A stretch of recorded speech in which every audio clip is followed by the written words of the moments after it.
This is Simagic's Green Flag Bundle, and right in front of me I have the Alpha EVO Sport wheelbase, the GT Neo wheel rim, and the P700 pedals, all bundled together for one pretty competitive price. And I've just spent over a month putting the full thing through its paces. Is it worth the price though? And what caveats are there to its too good to be true value?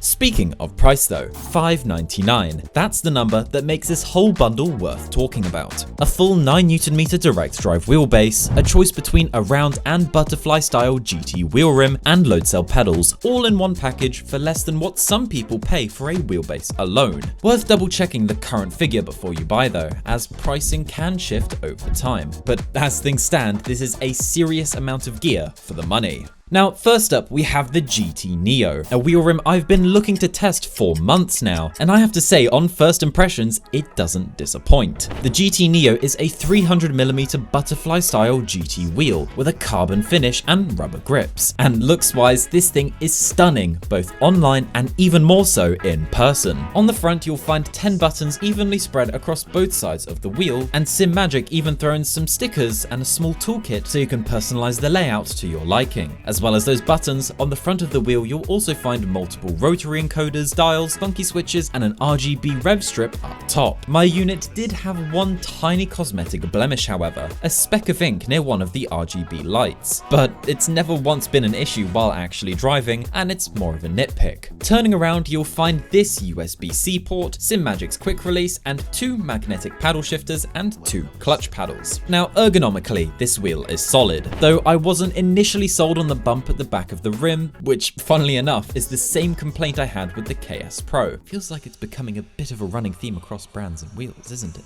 That said, I did end up getting used to it after a while, and it stopped being something I noticed as my index and middle finger had something to hold on to when I wasn't shifting. Nevertheless, I still wish Simagic had increased the grip size on the palm side, but I don't mind as much as I thought I would after countless hours on the sim. The 300mm diameter is a great fit for the bundle though. It works well across GT and Formula cars alike, and I never felt like it made the wheelbase feel weak or sluggish. I also never felt any creaks or signs of weakness from the wheel rim. And out on track, the GT Neo feels incredibly sturdy. Whether or not this wheel rim will hold as you upgrade wheelbases to me is an unknown, but judging how it feels during a handheld flex test, the GT Neo will certainly serve you well. Right, now onto the wheelbase that the GT Neo is connected to, the Alpha EVO Sport. And I'll just say it, the styling on this thing is stunning. My word, more wheelbases need to look this interesting. You see, the ring light design at the front of the wheelbase isn't purely cosmetic however, as this light can be synced to telemetry effects such as ABS, traction control, and flag effects as well. This system is currently limited by its software, which I'll get onto in just a moment. But with what's already here, there is some huge potential. The EVO Sport is a 9Nm direct drive base, one of the most powerful entry-level offerings out there for the bundled price. And out on circuit, that extra torque is plenty for most people to feel comfortable with and to actually feel detail through, and is enough that I think it'll serve a lot of you well into the future rather than being something you outgrow in a few months. Now, a trend I've been noticing in more and more wheelbases as of recent is an increasing focus on fidelity and general smoothness, and the EVO Sport is no different. Both powered off and on, there's little to no notchy feeling, cogging, you sometimes get from cheaper direct drive motors as they rotate. And I've got to say, this is a smooth wheelbase, and that left me stunned. You know, it took a moment to get there, as feedback felt a little too dampened to my taste on default settings, adding extra weight when quickly turning the wheel and losing some detail in the process. With time, however, I was able to tune that out, but at a cost, introducing a slightly sandpapery robotic vibration over curbs in exchange. This is in comparison to other wheelbases I've driven before, but in isolation this is definitely not a deal breaker, and it's just something small I noticed while driving. Overall, I'm happy to say that fidelity left me feeling pleased. Response and fast transitions was also very quick and snappy after I made those same changes, and driving an iRacing, Assetto Corsa, BeamNG, and Assetto Corsa Evo among many other sims, I've had an an amazing time. I was really impressed with the response while transitioning drifts or slides, as I used a third-party NRG style quick release with a round wheel rim for testing. If your main use case is going to be drifting or rallying and you pick up the Green Flag Bundle with the round wheel rim, I think you are going to have an absolute blast. The wheelbase also never really got hot during testing, and even after an hour of driving during the UK's worst heatwave, somehow the wheelbase wasn't uncomfortable to the touch, which is more than can be said for all of my Moser bases. And the quick release shared with the GT Neo was an absolute pleasure to use throughout testing. I experienced zero flex, and it seated properly every single time. The Alpha EVO Sport really shocked me during my time driving this base, and even on mostly default settings, bar dampening, for a decent portion of my testing, I found the feedback to be crisp, responsive, and certainly nothing to scoff at. While there are wheelbases that are even smoother, they usually cost significantly more and do not come in a bundle. Speaking of things that feel pretty damn good, subscribing to SimPulse does just that. It's literally one click. It's completely free and it helps me keep making reviews like this one. So, thank you.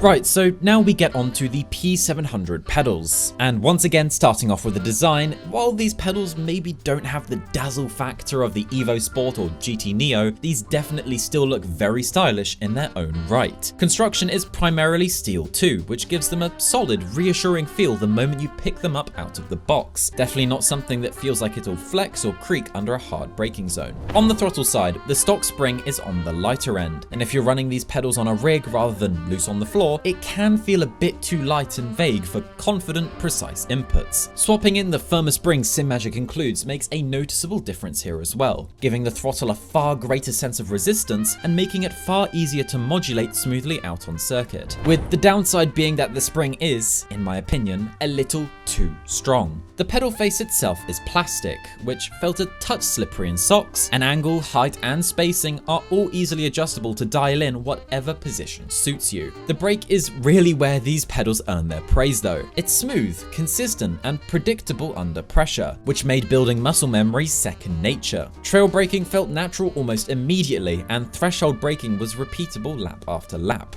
Compared directly to Moser's SRP light pedals and Fanatec CSL pedals, I'd actually put the P700 ahead in terms of refinement, build quality, and how easy it is to drive. There are two caveats, being one, that even when maxed out, more experienced drivers used to a firmer wall of resistance may find themselves wanting more in terms of a stiffer pedal, but for beginner and intermediate sim racers, this is going to be more than enough. And two, the removable silicone heel plate did introduce some minor issues, as it tended to lift at the corners and attracted dust and stray sock fibers after a few minutes of use. I ended up placing it on the side of my rig in case I wanted to use boots, as when I did use boots, I found the heel plate to be a fantastic addition to the P700s. Another thing that I love about these pedals is just how customizable they are to fit different use cases. Racing with these pedals on carpet, you can add these optional low-profile carpet grips that are included in the box. Racing on a solid floor, the standard rubber feet will grip very nicely. Notice the pedals lift when you push down on them? Simagic has a wall mount just for that.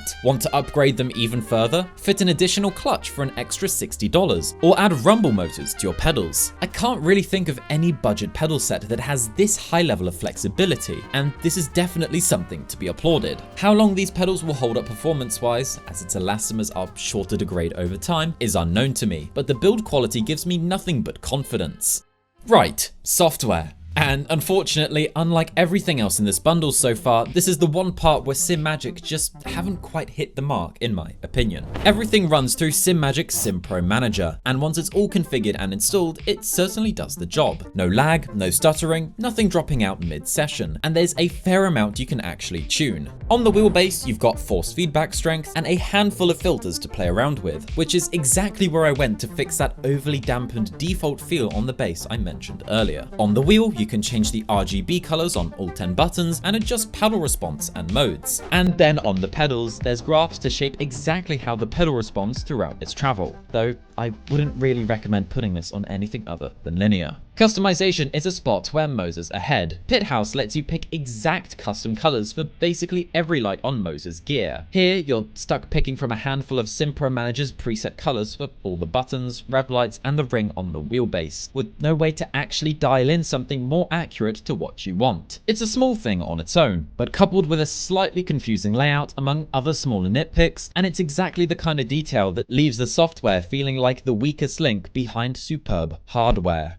So, what do I actually think of this bundle, and should you go out and make the purchase? Across a variety of sims, over more than a month of proper testing, this bundle felt genuinely good to drive. A 9Nm direct drive base, a solid GT wheel, and a load cell pedal set, all working together with zero compatibility guesswork. For the price, this is competing with very little in terms of value. The closest competition is probably an R9 and KS bundle from Moser, and even then, that doesn't include pedals, which you'd need to buy separately. Fanatec's most comparable setup costs significantly more, and if you're in the United States, it's either unavailable or sitting at a much higher premium for what I'd argue is a simply worse ecosystem in comparison. The one thing worth being aware of with any entry-level bundle is what you're buying into long-term. From what I've seen and heard, Simagic's gear is really high quality, though historically their lineup hasn't been as broad as some of its competitors. But that's actually starting to shift though. Their new Zeus wheels look genuinely promising, and adding more to that lineup makes Simagic a noticeably more sensible long-term choice than it might have been even a year ago. I'm excited to see where Simagic's team pushes development going forward, and if this pushes other sim racing manufacturers to put together more budget-conscious bundles with serious performance and quality being the standard. If this review helped you out and you're one of the 20% that have stuck around this long, a like goes a long way for the channel, as it helps me secure more of these reviews, and let me know down in the comments if you've got your eye on this bundle. Thank you so much for watching, hit the subscribe button, and I'll see you in the next one.